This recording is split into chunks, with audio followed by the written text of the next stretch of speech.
In the name of Allah, the most merciful and the most beneficent. I hope you will be fine. अच्छा जी, आज हमारे chapter हैं marketing के 20 chapter हमें आज कंप्लीट करने हैं। तो फर्स्ट चैप्टर जो हम करेंगे वो हमारा है chapter number 1, benchmark of marketing. कि बेंचमार्क ऑफ मार्केटिंग क्या है आपका। उसमें कह रहा है कि मार्केटिंग एज अ डिसिप्लिन, कि मार्केटिंग हमारा discipline has travelled a long distance in the last 4 decades. It is a craft of linking the producers of goods and services with the exciting and potential customer. The change is the consumer behavior, marketplace channel, our distribution, the merchandising display, and almost anything have been tremendous in the past few decades. The speed of change, the stupendous major shopping malls range choice buying pattern. यानी कि वो कहना क्या चाह रहा है कि bench mark of marketing में क्या चीज़ है। वो कहता है कि एक से बढ़ के एक नई चीज़ को ईजाद करना, उसकी तजदीद करवाना। यानी कि एक कस्टमर उसके साथ साथ शॉप है, उस साथ वाले ने जो एक प्रोडक्ट है वो अच्छी किस्म की रख ली है, एक न्यू प्रोडक्ट उसने एडवाइस करवाई है। यानी कहने का मतलब ये है कि साथ वाले ने एक नई चीज़ मुतारिफ करवाई है, प्रोड्यूस करवाई है, तो उससे हमने देख के उसकी तरफ की यार ये नई चीज़ है, मार्केट में बहुत ज़्यादा इसकी ज़्यादा से ज़्यादा ये मार्केट में आई हुई है, ज़्यादा से ज़्यादा बिकती है, सेल होती है, तो इसकी भी प्रोड्यूस भी ज़्यादा है, तो हमें नई से नई अपनी शॉप पे भी चीज़ लानी चाहिए।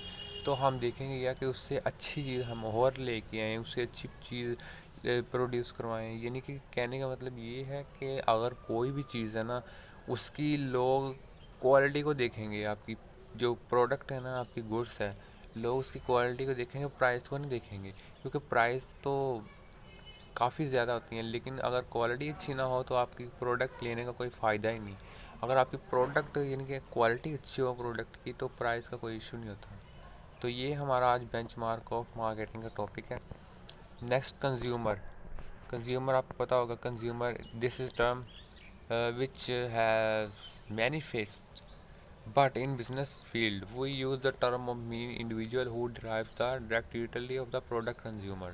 यानी कि कंज्यूम किसी चीज़ को भी लेना, उसकी क्या चॉइस है, उसने क्या लेना है। यानी कि आपको उसमें एग्जांपल बताया उसकी कंज्यूमर बिहेवियर, एजुकेट कंज्यूमर के साथ कैसी होनी चाहिए, उसके बाद क्या चीज़ वो ले सकता है कि उसके फोकस किया जाए उसके कि ये चीज़ अच्छी है मार्केट में, ये चीज़ अच्छी है। नेक्स्ट रहता है customer. This is term can note that individual who actually make a decision in selecting a certain product. वो सिलेक्ट करेगा एक सर्टेन प्रोडक्ट। उसके बाद but the she takes buying decision housewife. यानी कि उसने एग्जांपल दिए कि हाउस वाइफ फॉर एग्जांपल है बाय कुकिंग ऑयल। अगर कुकिंग ऑयल खरीदती है, तो फॉर हस्बैंड हाउस होल्ड, यानी कि शी इज़ अ कस्टमर। ये भी एक ये कस्टमर के एज अ लाइक कहलाता है। अच्छा जी, नेक्स्ट देखें कंज्यूमर मार्केट। कि कंज्यूमर मार्केट क्या होती है। कंज्यूम की मार्केट यानी कि selling of mass consumer goods and services such as soft drink, toothpaste, TV sets, ETC वगैरह। ठीक है। नेक्स्ट है बिजनेस मार्केट। बिजनेस मार्केट आपकी क्या है। बिजनेस मार्केट जहाँ कारोबार यानी कि selling goods and services to consumer who are skill भी होनी चाहिए। Evaluating competing offering. ठीक है। जहाँ कहता है सेल करने के लिए सर्विसेज होनी चाहिए कंज्यूमर, उसकी स्किल्स होनी चाहिए, और एवेल्यूएटिंग कंपिटेटिंग ऑफरिंग होनी चाहिए। तो ये बता रहा है कि ये हमारी ब्रांड की चीज़ें होनी चाहिए इसमें बिजनेस मार्केट में। नेक्स्ट आता है ग्लोबल मार्केट। ये देखते हैं ग्लोबल मार्केट। कहता है this is when we talk beyond front rise market are faced through decision for global market expert and import. ठीक है। एक्सपोर्ट और इम्पोर्ट जो है ना, ये हमारे ग्लोबल मार्केट। नेक्स्ट तक non profit and government market.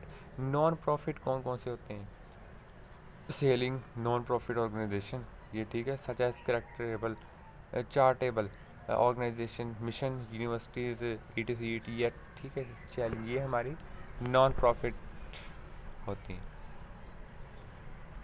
तो आज का हमारा लेक्चर यही था। नेक्स्ट हम अगले चैप्टर की तरफ चलेंगे इंशाल्लाह। उम्मीद है कि आपको इसकी समझ आई होगी।